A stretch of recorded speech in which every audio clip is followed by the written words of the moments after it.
ओम गंतारा ही स्थो अवसे हवम विप्रस्य मावतः धर तारा चर्षणी नाम।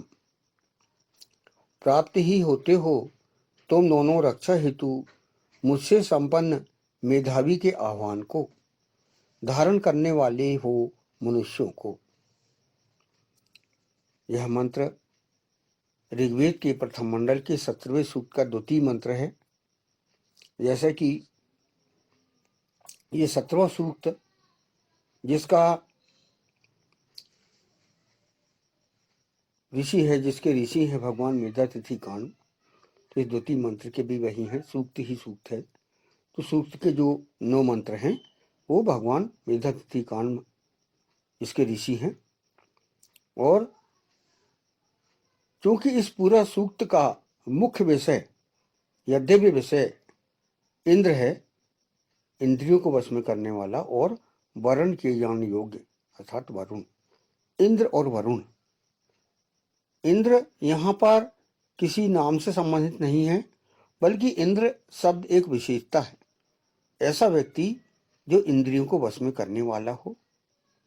और यहाँ वरुण शब्द का उपयोग किया गया है, तो वरुण का अर्थ होता है वरण किए जाने योग्य, अनुगमन किए जाने योग्य। तो ये इंद्र और वरुण इस पूरे सूक्त के मुख्य विषय हैं, देवता हैं। तो इस द्वितीय मंत्र का भी वही माना जाएगा। छंद इस द्वितीय मंत्र का य मध्य विराट गायत्री है और स्वर सर्ज है। क्योंकि इस पूरे सूक्त का ही स्वर सर्ज है, अतः इस मंत्र का भी स्वर सर्ज ही होगा। यहां पर हमने पिछले प्रथम मंत्र में हमने समझा कि जन सामान्य कैसे राजनायक को चुने। पिछला जो मंत्र है वो ईश्वर ने जन सामान्य को संबोधित किया था। उसमें यह कहा गया था कि जो लोग हैं, जन सामान्य है, प्रजा है, वह प्रजा कैसे राजनायक को चुने। तो वहां पर था कि इंद्रियों को वश में करने वाला राजनायक होना चाहिए और उसका व्यवहार अच्छा हो, कर्म अच्छे हों, वह लोकप्रिय हो, लोग उसको चाहते हों, बहुत प्रसिद्ध हो, लोग उसकी प्रशंसा करें, और ऐसी विशेषता भी हो जो जन सामान्य की, प्रजा की रक्षा के लिए उद्यत हो, उनकी सुरक्षा कर सके। तो जन सामान्य को यहां पर पिछले मंत्र में आदेश दिया गया था। अब यहां पर द्वितीय मंत्र प्रारंभ होता है, जिसमें कहा गया है, जिसका मंत्रांश है, प्राप्त ही होते हो तुम दोनों रक्षा हेतु मुझसे संपन्न मेधावी के आह्वान को। गंतारा ही स्थः अवसे हवम विप्रस्य मावतः।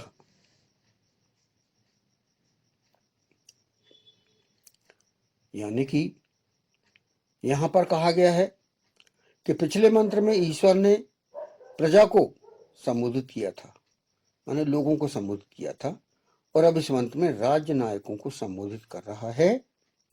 ईशान परम परमात्मा ईश्वर यह कह रहा है, वह कह रहा है राज्य नायकों से कि वे सुरक्षा हेतु ईशान परम परमात्मा अर्थात ईश्वर को मानने वाले मेधावी नागरिक के आह्वान को सुने एवं उस पर ध्यान दें। यानी यहां राजनायक के कर्तव्य यहां पर निश्चित किए गए हैं। वेद एक जीवन व्यवस्था है, वेद एक दंपति को व्यवस्था देता है, परिवार को व्यवस्था देता है, समाज को व्यवस्था देता है और राष्ट्र को व्यवस्था देता है। इसलिए कहा गया है कि वेद एक जीवन व्यवस्था है। वेद में पूरी जीवन व्यवस्था है, सिस्टम ऑफ लाइफ कहा गया है। तो उसे हम गंभीरता से समझें वेद को, तो आपको एक स्वाभाविक महसूस होगा, स्वाभाविकता महसूस होगी। तो इस मंत्र में ईशान परम परमात्मा ने अर्थात ईश्वर ने राजनायकों को कहा है कि वे ऐसे प्रजा को चुने उनकी सुरक्षा के लिए, उनके बसाने के लिए, कि वो ईश्वर को मानने वाले हों, अर्थात ईशान अस्तित्व वाले हों, जो आस्तिक हों, नास्तिक ना हो, ईश्वर को मानने वाले होना चाहिए। और जो ईश्वर को मानने वाले हैं वो नैतिक होते हैं, अनुशासन का पालन करने वाले होते हैं, मर्यादाओं में रहते हैं। और हम ये देखते हैं कि जो नास्तिक लोग हैं वे नास्तिक किसी से की मर्यादाओं का पालन नहीं करते और उनके अंदर अनुशासनहीनता पाई जाती है। तो राज्य नायकों को ईश्वर अस्तित्व पर आधारित प्रजा को चुनना होगा और मेधावी नागरिकों के आह्वान को सुनना है, जो मेधावी हो, प्रजा मेधावी हो, क्योंकि प्रजातंत्र में प्रजा को, जनता को शिक्षित बनाने का प्रयास किया गया है। वो शिक्षित, वेद जो है जनों के लिए है, जनेभ्यः कहा गया है। यथे माम वाचम कल्याणी मावदानी जनेभ्यः, ये जनेभ्यः मतलब जनों के लिए और सभी के लिए।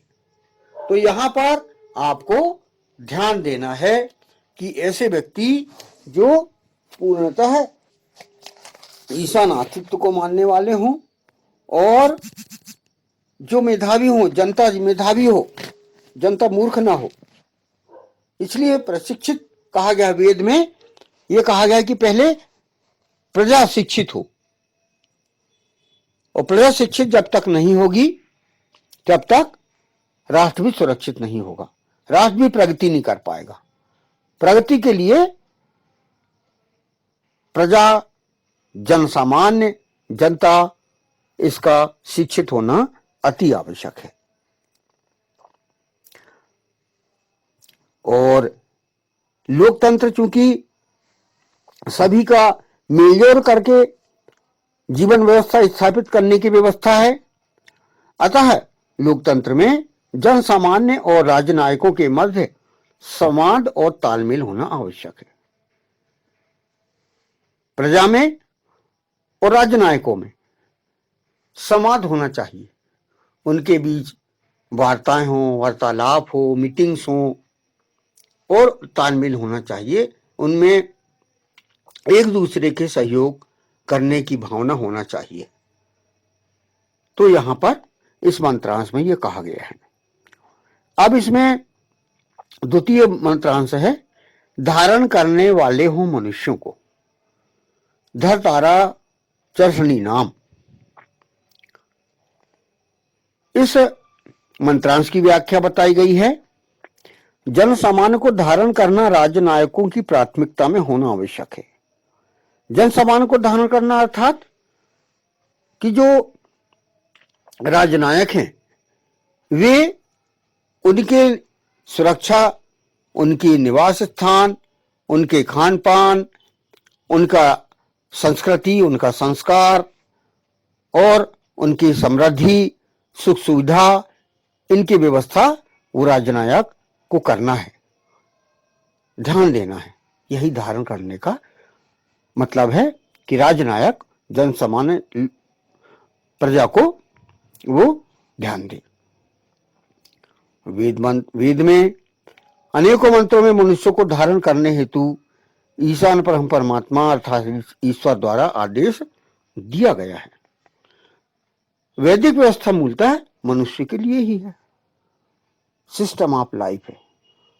वेद मनुष्य के लिए अवतरित हुआ है। ईश्वर ने यह कहा है कि उसके पास जो शक्ति है वह मनुष्य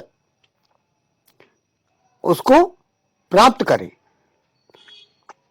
और जो भौतिक सुविधाएं हैं वो प्राप्त करे, अर्थात आध्यात्मिक और भौतिक सभी प्रकार का उत्थान व्यक्ति करे और जो जीवन व्यवस्था है जो व्यक्तिगत, पारिवारिक, सामाजिक, राष्ट्र की पूरी व्यवस्था वह वेद से ग्रहण करें। वेद को हम 20,416 मंत्रों में ईशान परम परमात्मा ने त्रिभुज किया है और पूरी जीवन व्यवस्था के रूप में हमको प्रदान किया है। तो इसे गंभीरता से हम सुने, समझें, ताकि हम हमारे जीवन को व्यवस्थित कर सकें, सुरक्षित कर सकें। तो राजनायकों में और प्रजा में जब तक तालमेल नहीं होगा, उनके मध्य संवाद नहीं होंगे, उनके बीच संगठनात्मक जब तक व्यवस्था नहीं बनेगी, तब तक व्यक्ति प्रगति नहीं कर पाएगा। अतः हमें इन व्यवस्थाओं का पालन करना है, इन व्यवस्थाओं का पालन करना है, और जो पूरे संस्कार हैं, पूरे नियम हैं, उनको हम जब तक पालन नहीं करेंगे तब तक हम प्रगति नहीं कर सकते। उत्थान के लिए अति आवश्यक है कि आप एक दूसरे का सहयोग करें। तो यहां पर इस मंत्र में इतना कहा गया है, प्राप्ति होते हो तुम दोनों रक्षा हेतु मुझसे संपन्न मेधावी के आह्वान को धारण करने वाले हों मनुष्यों को। ओम गंतारा ही स्थो अवशी हवम विप्रस्य मावतः धरतारा चर्षणी नाम। ओम।